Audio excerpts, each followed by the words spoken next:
Ask for work. If they do not give you work, ask for bread. If they do not give you work or bread, then take the bread. Emma Goldman.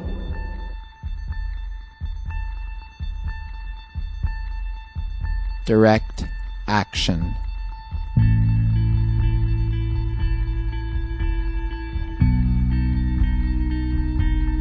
I was asked today by a person in the media.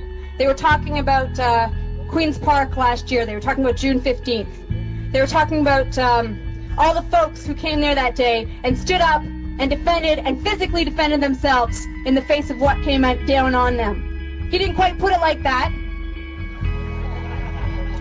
What he said to me was, "Do you regret the violence?"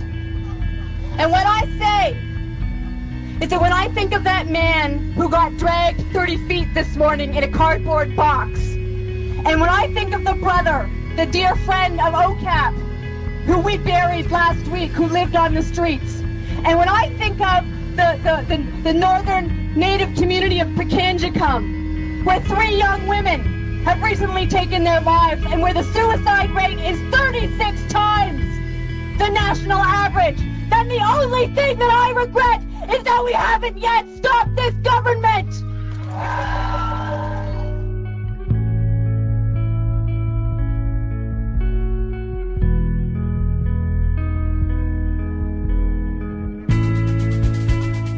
Many anarchists believe in direct action, a basic principle of anarchism and a tactic to overthrow the state. But what exactly is direct action? What does it mean? What are its aims, and what are its capabilities?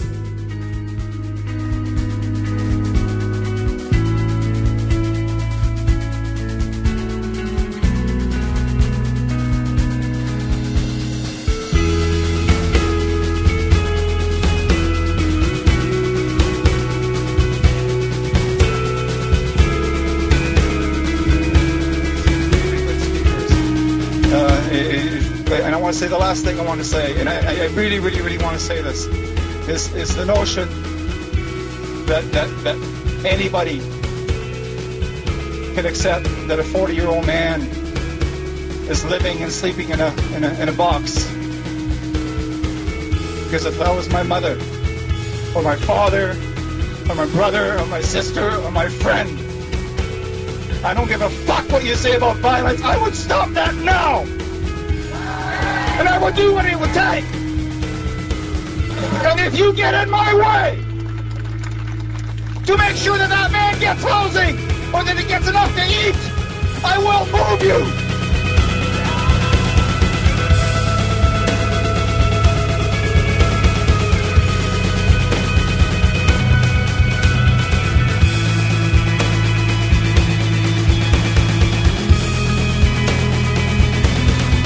Direct action is one way that anarchism puts its radical ideals of justice into practice now. We will now hear excerpts from a speech by Anne Hansen. Anne wrote the book Direct Action and spent 7 years in jail because of her involvement in the revolutionary guerrilla group, the Squamish Five. Here, she will speak to the potential of direct action, its successes, and its relation to violence.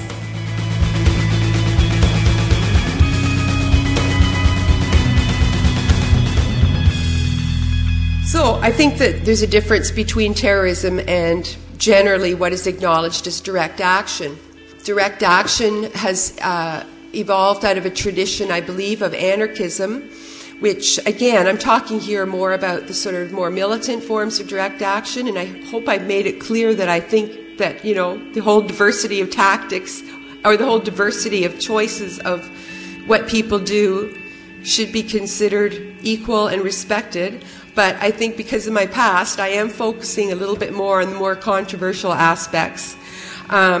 So, you know, I'm not trying to say that the only way to go is militant direct action, but that is where I'm focusing because of my history, and I'm sure that's what, you know, people are associating me with, more so than the music sector or the art sector. I think that direct action in its more militant forms when being focused on property destruction is a more effective way of going about it. It deters investors, slows down the growth of projects, threatens the assets of multinational corporations. I don't see property destruction as being an act of violence. I don't think that property as such deserves the sort of respect and the rights that it's getting today. I think that people should be getting those rights and respects, and the environment and all the other forms of life that exist on this planet. There's such a distorted view of violence in the mass media that I think too many people, even in the movement, are indoctrinated with it. For example, when anti-globalization protesters, let's say, smash a window in a Nike store, I don't think that window in and of itself, or the smashing of it, is an act of violence.